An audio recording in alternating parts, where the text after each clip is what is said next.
जय हिंद दोस्तों, आप सभी का एक बार फिर से बहुत बहुत स्वागत है आपके अपने YouTube चैनल पर। आज की बड़ी खबरें और मुख्य समाचार लेकर आए हैं आप सभी के लिए। लोकसभा चुनाव से संबंधित बड़ी खबरें जानेंगे। केंद्र में होने वाला है सत्ता परिवर्तन, राहुल गांधी का आया बड़ा बयान। क्या कुछ होगा पहला कदम, आगे जानेंगे। और भी बड़ी खबरों को विस्तार से वीडियो में आप साथ में बने रहिए, जिससे कि बड़ी खबरें आप तक सही से पहुंचे। दूसरी तरफ अगर आप भी मानते हैं इस बार सत्ता परिवर्तन तय है तो एक लाइक वीडियो को जरूर कीजिएगा, कमेंट बॉक्स में जरूर लिखिएगा जय हिंद जय भारत। 5 जून से पहले कांग्रेस पार्टी को मिली है बड़ी जीत। जी हां, सुप्रीम कोर्ट में कांग्रेस की हुई है जबरदस्त जीत। घोषणा पत्र पर उठे सवालों को किया गया खारिज। विपक्ष को सुप्रीम कोर्ट से इस समय की बिग ब्रेकिंग न्यूज आ रही है, राहत मिल चुकी है। जहां कांग्रेस के मैनिफेस्टो पर यानी घोषणा पत्र पर सवाल उठाए जा रहे हैं। बीजेपी नेता इसे देश की अर्थव्यवस्था को नुकसान पहुंचाने की कोशिश बता रहे हैं, तो दूसरी तरफ सुप्रीम कोर्ट से राहत मिली है, कांग्रेस पार्टी को बड़ी जीत हुई है। घोषणा पत्र को लेकर सुप्रीम कोर्ट मामला पहुंचा था और यहां पे याचिका पर सुनवाई भी हुई। घोषणा पत्र पर उठे सवालों को सुप्रीम कोर्ट ने खारिज किया है, ये ताजा बड़ी खबर निकल के आई है। तो दूसरी तरफ चुनाव आयोग ने 6वें दौर के यहाँ पे मतदान के फाइनल आंकड़े जारी किए। दिल्ली में 58% मतदान हुआ, पिछली बार से कम। 2019 के लोकसभा चुनाव में दिल्ली में 7.5% मतदान हुआ था। दिल्ली में सबसे ज्यादा मतदान इस बार उत्तर पूर्वी दिल्ली में 62.90% हुआ। यही इस बार की सबसे ज्यादा चर्चित सीट थी, क्योंकि 2 बार के बीजेपी सांसद का मुकाबला करने के लिए कांग्रेस ने कन्हैया कुमार को मैदान में उतारा था। जिसके बाद यहाँ पे देख सकते हैं ताजा अपडेट आई है। पूर्वी दिल्ली में यहाँ पे सबसे ज्यादा वोटिंग हुई, लेकिन जो ओवरऑल वोटिंग है उसका परसेंटेज कम है। बीजेपी की मुश्किलें दिल्ली में भी बढ़ती हुई दिख रही हैं। तो दूसरी तरफ 4 जून को होने वाला है बड़ा सत्ता परिवर्तन। जी हाँ, बहुत बड़ी ब्रेकिंग न्यूज आ रही है निकल के। कांग्रेस और भारत के सहयोगियों की आंतरिक रिपोर्ट में लोकसभा 2024 में पूर्ण बहुमत की भविष्यवाणी की गई है। इंडिया गठबंधन को 280 से लेकर 290 सीटें मिलने की यहाँ पे बात कही जा रही है। अकेले कांग्रेस 120 से 130 सीटें ला सकती है। इंडिया गठबंधन की पार्टियों ने अभी तक सभी चरणों से मिले फीडबैक के आधार पर रिपोर्ट तैयार की है। इंडिया गठबंधन 300 प्लस का आंकड़ा भी पार कर सकता है, बस उसे एक आखिरी बड़े धक्के की जरूरत है।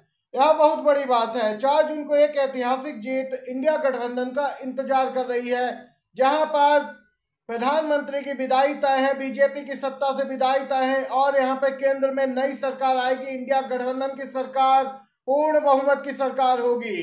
ये ताजा बिग ब्रेकिंग न्यूज निकल के आई है। और वहीं इस भविष्यवाणी के बाद राहुल गांधी ने एक चुनावी सभा को संबोधित करते हुए बीजेपी पर निशाना साधा। राहुल गांधी बोले 4 जून के बाद goodbye BJP, goodbye Narendra Modi, tata. 7 दिन बस और बचे हैं जनता को ठगने वाले नकली फकीर के पास। इंडिया को वोट मिल रहे हैं खटाखट खटाखट। भाजपा देश से यहाँ पे मुक्ति मिलेगी, देश के सबसे अच्छे दिन आने वाले हैं फटाफट फटाफट। यहाँ पे राहुल गांधी ने स्पष्ट कर दिया है कि 4 जून को हम सरकार बनाएंगे, नरेंद्र मोदी की विदाई तय है, tata bye bye Narendra Modi, ये कहना है राहुल गांधी का।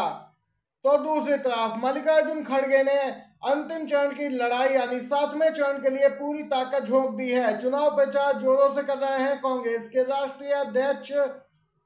उन्होंने कहा कि मोदी के 400 पार के जवाब में खड़गे ने यहाँ पे संविधान बचाओ की अपील की है। मल्लिकार्जुन ने कहा कि यह लड़ाई संविधान बचाने की है। इंडिया गठबंधन यहाँ पे संविधान बचाने के लिए एक हुआ है।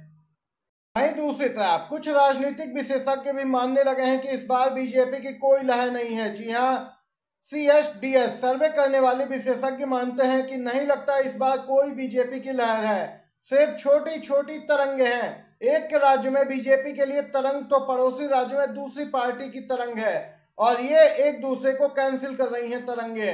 देख सकते हैं इस बार बीजेपी की कोई लहर नहीं है, सर्वे करने वाली एजेंसियों ने भी अब मान लिया है। तो वहीं एक ताजा अपडेट आप सभी के साथ साझा करते हैं। उत्तर प्रदेश में बीजेपी सबसे यहाँ पे मुश्किल में फंसती जा रही है। यूपी बीजेपी के लिए इस बार समस्या बन रहा है और इसकी बौखलाहट आपको बीजेपी के रैलियों में स्पष्ट दिखाई दे रही है। यूपी में बीजेपी को बड़ा नुकसान होने वाला है, लगभग 15 से 20 सीटों का, और उसकी वजह है अग्निवीर जैसी योजनाएं जिसने युवाओं के भविष्य के साथ खिलवाड़ किया। पेपर लीक उत्तर प्रदेश में होते रहते हैं, बेरोजगारी, महंगाई, और सबसे बड़ा मुद्दा है बीजेपी इन सब मुद्दों से बचना चाहती है और ध्यान भटकाना चाहती है, लेकिन इस बार उत्तर प्रदेश की जनता उसके बहकावे में नहीं आ रही, रैली में भीड़ नहीं हो रही है, और इनके नेताओं के बयान भी स्पष्ट दर्शा रहे हैं कि इस बार बीजेपी की लहर नहीं है और यूपी में इन्हें बड़ा झटका लगने वाला है। प्रधानमंत्री मोदी आए दिन अपने नए नए भाषणों के लिए, बयानों के लिए ट्रोल होते रहे हैं। इस बार प्रधानमंत्री ने कहा कि रविवार ईसाई से जुड़ा है, हिंदुओं से नहीं। प्रधानमंत्री के इस बयान पर कांग्रेस बोली अब आप आराम करें। जी हाँ, आप सभी को बताते चले, प्रधानमंत्री ने एक रैली के दौरान कहा कि हमारे देश में रविवार को छुट्टी होती है। जब अंग्रेज यहाँ राज करते थे तो ईसाई समाज रविवार को छुट्टी मनाता है। ये परंपरा तब से शुरू हुई। रविवार हिंदुओं से जुड़ा हुआ नहीं है, ईसाई समाज से जुड़ा है। इस पूरे मामले पर सोशल मीडिया यूजर्स ने तो ट्रोल किया है प्रधानमंत्री मोदी को। तो कहीं एक सोशल मीडिया यूजर ने कहा, योगी जी से बोलकर रविवार का नाम मंगलवार करा दीजिए।